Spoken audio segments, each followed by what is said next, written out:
Chapter 3. Mightyclaws, Sunny said, holding out her talons. wait, don't overreact. We don't even know. I have to warn the others. He cried. He bolted up the tunnel toward the main hall. Oh, good. Said Tsunami. School-wide panic. We haven't had any of that in at least 2 days. Mightyclaws, Sunny called, running after him. wait. Tell me everything. Tsunami said to Turtle. He hurried to keep up with her as they strode along the winding stone tunnel. The violet and rose glass lights overhead reflected off her thoughtful expression. He didn't tell her everything. He didn't tell her about his own magic. He sort of skimmed over the part where he hid from Darkstalker, implying that tall bushes and fallen trees were involved. But he had to tell her about Moon's powers, although he felt as though that should have been Moon's secret to share. Still, there was no other way to explain the prophecy and how Moon had been communicating with Darkstalker. Ugh, no. Tsunami said, sweeping her tail across the floor. More powers and prophecies? Seriously? I thought we were all done with that. Turtle had told Sunny about Moon's prophecy before, after his winglet left. But he had left it up to her to decide who else to tell. Apparently, Tsunami hadn't been on the list. I hate prophecies. Tsunami muttered darkly. All cryptic and demanding. Most useless way to communicate in the history of the world. Is Darkstalker as terrifying as he sounds? That Nightwing student looked like he'd just been bitten by a ghost shark. He scared me. Turtle admitted. He felt a little better now, here in Tsunami's shadow. The Dragonets of Destiny could deal with Darkstalker. He didn't have to do anything. He could leave saving the world in their talons. Let's swing by the library and ask for a lecture. Tsunami said, grinning at Turtle. It'll make Starflight's day. They took another branch of the tunnel and soon came to the wide, open cave lined with scrolls. One of the leaf windows had been torn apart when Icicle leapt out of it, and it still hadn't been fixed, allowing a burst of bright sunbeam to cut across the otherwise cool green light. Starflight was behind his desk with Fatespeaker, nudging scrolls into 3 different piles. His forehead was creased with worry, as it often was. Turtle liked Starflight. He was quiet, and better yet, he let other dragons be quiet. After the rest of Jade Winglet left the school, Turtle would often sit in the library by himself, and Starflight never asked questions or made him talk. Hey, Starflight. Tsunami tapped the desk lightly so the blind librarian would know where she was. Don't explode with joy or anything, but I have a historical question for you. Really? Starflight's face lit up, turning toward the sound of her talons. Which era? I have no idea. Tsunami snorted. Is there an era of sinister bad guys? What do you know about a dragon called Darkstalker? Something clattered to the floor across the room, and Turtle realized there was a trio of Icewings studying over by the windows. They dropped their scroll when they'd heard Tsunami's question, and now they were leaning toward Starflight with sharp, curious expressions. He was a very powerful animus Nightwing who disappeared over 2,000 years ago. Starflight said cautiously. The stories say he was betrayed by his friend, a sea-wing animus named Fathom, and perhaps also by his girlfriend in Clearsight. But nobody knows exactly what happened to him. He didn't really disappear. Said one of the Icewings. He spent years lurking in the shadows and killing Icewings. And you're leaving out the bit about him killing his own father. Said another Icewing, flicking her wings back. Who was an Icewing prince, by the way? Whoa, really? Tsunami said, giving Turtle a worried look. That story has been highly oversimplified. Said Darkstalker, poking his head in through the broken window. I mean, don't any of the scrolls mention that he totally deserved it? The Icewings shrieked in unison, loud enough to break a glass. They scrambled over one another to get away from the oversized Nightwing, knocking down an entire shelf of scrolls in the process. Paper unfurled across the cave in cascading fountains. Turtle froze, trying to sink into the floor. How had Darkstalker gotten here so fast?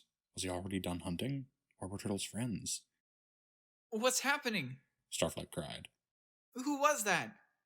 A really, really, really big Nightwing. Fatespeaker yelped, clutching his arm. I haven't had any visions about this. This seems seriously vision-worthy. Powers, help me out. She closed her eyes. Oh no, I see darkness ahead. And that's because you have your eyes closed, you ninny. Darkstalker said pleasantly. Who are you? Tsunami demanded. You already know, he said, startled. This is amazing. How in period did you know I was coming? He paused.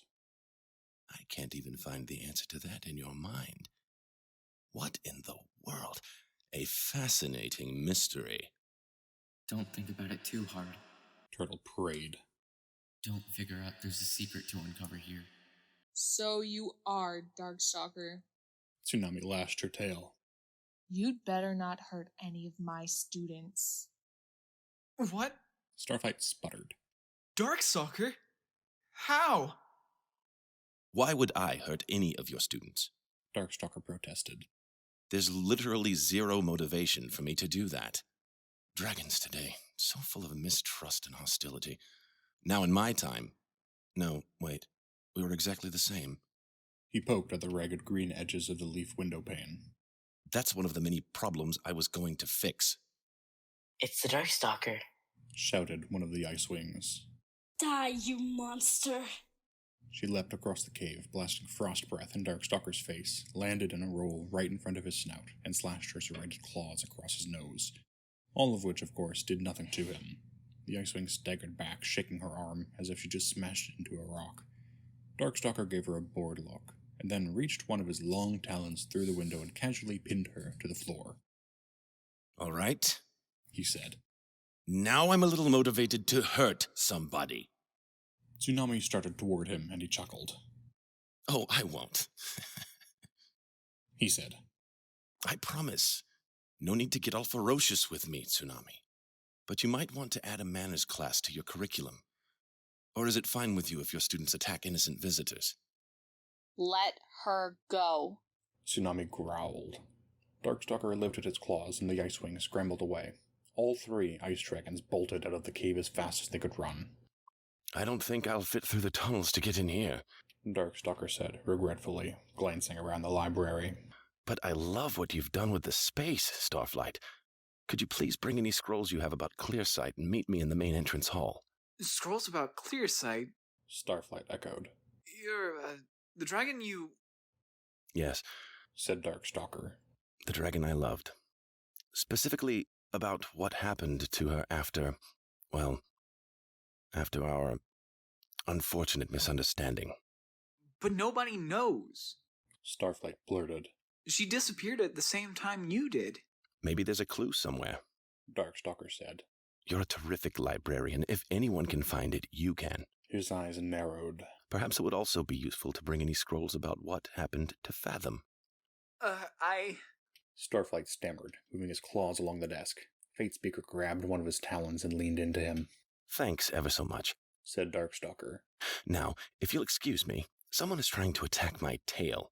He swung his head out the window, and Turtle heard him say, Seriously, you too? Does everyone believe everything they read these days? Tsunami hurried over to the window. Turtle managed to breathe again, managed to move one foot slowly in front of the other to follow her. Outside, two small Nightwings were dive-bombing Darkstalker, shooting trails of flame across his scales. Turtle saw his friends hovering in the sky not far away.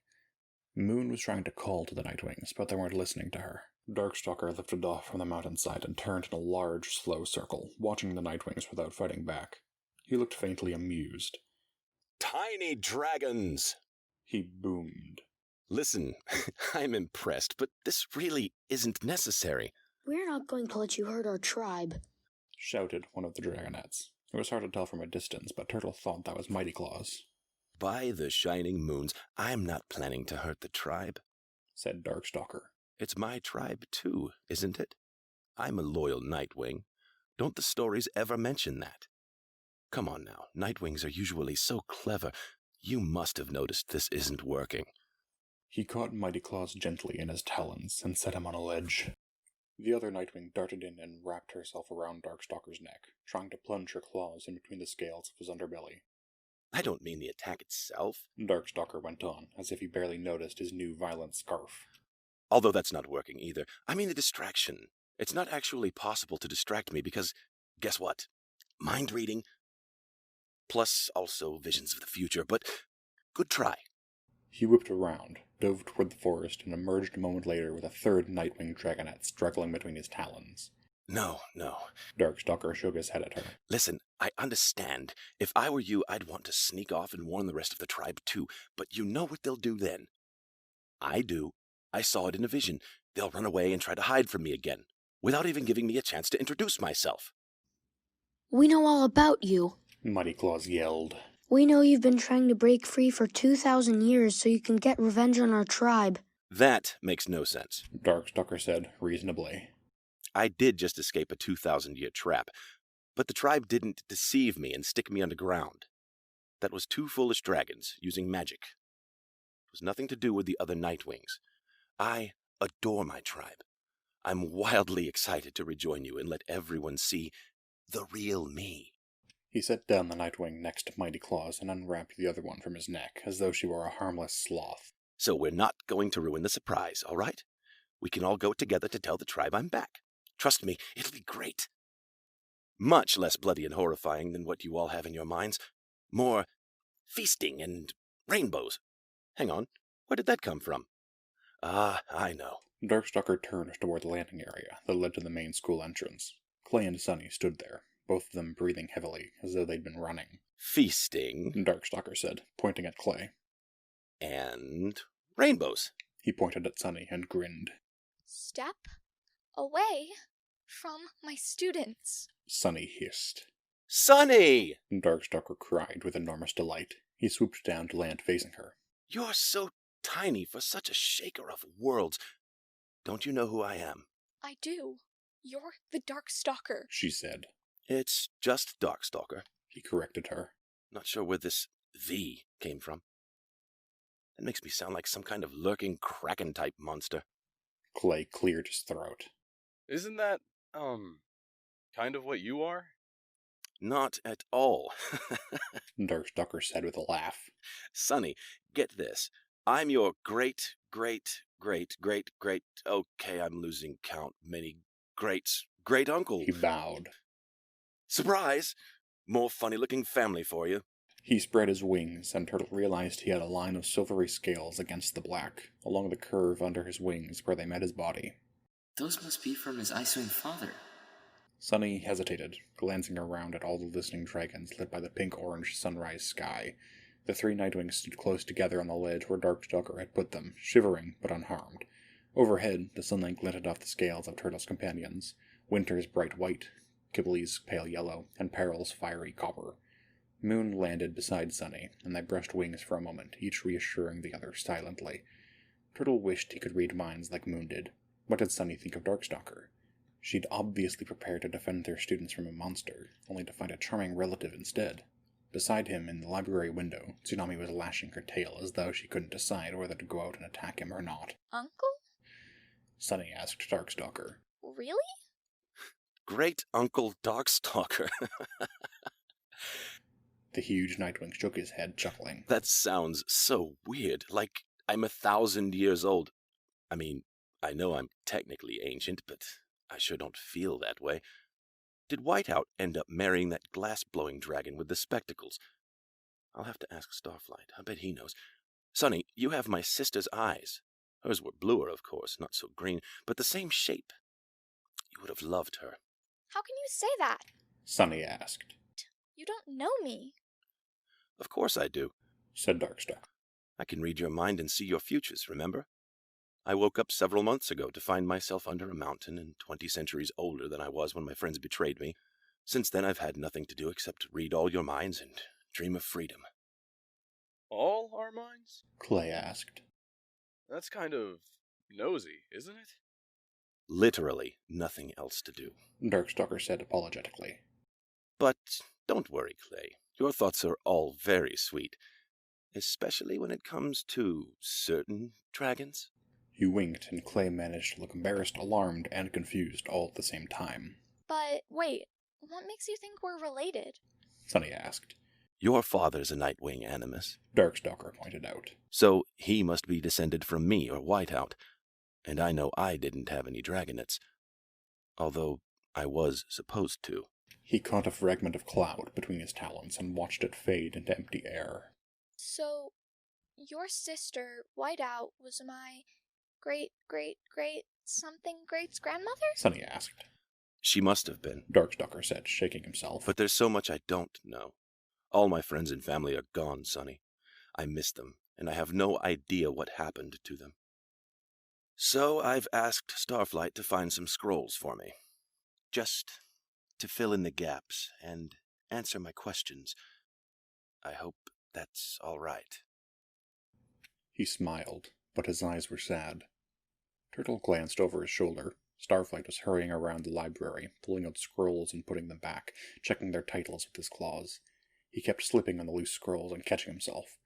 Every once in a while, he paused and gave a scroll to Fatespeaker, who wrote the title down on a slate. Maybe this really is all Darkstalker wants. Turtle thought. A few answers about what happened all those hundreds of years ago. Maybe he's as friendly and harmless as he seems. And yet, the way he'd looked at Turtle and Winter, that flash of darkness deep inside him, peering out. Not to mention the ominous prophecy, of course. Turtle touched the pouch that rested against his heart. Don't be noticed. He would stay hidden until he was absolutely, positively sure it was safe. Darkstalker! A voice called from above. A peal of thunder boomed off the clouds like an echo. Turtle looked outside again and up, just like everyone else, including Darkstalker. Lightning flashed, illuminating the outline of a dragon against a sky that was suddenly and rapidly getting darker. She spread her front talons, and wind rushed up behind her with a howling force that made even the giant Nightwing stagger back a few paces. Her wings twitched, and the thunder rolled again, louder and closer and more menacing than before. Darkstalker gathered his wings and planted his feet, watching the dragon overhead. A slow smile spread across his face. "Anemone!" he said. "Just the dragon I was looking for.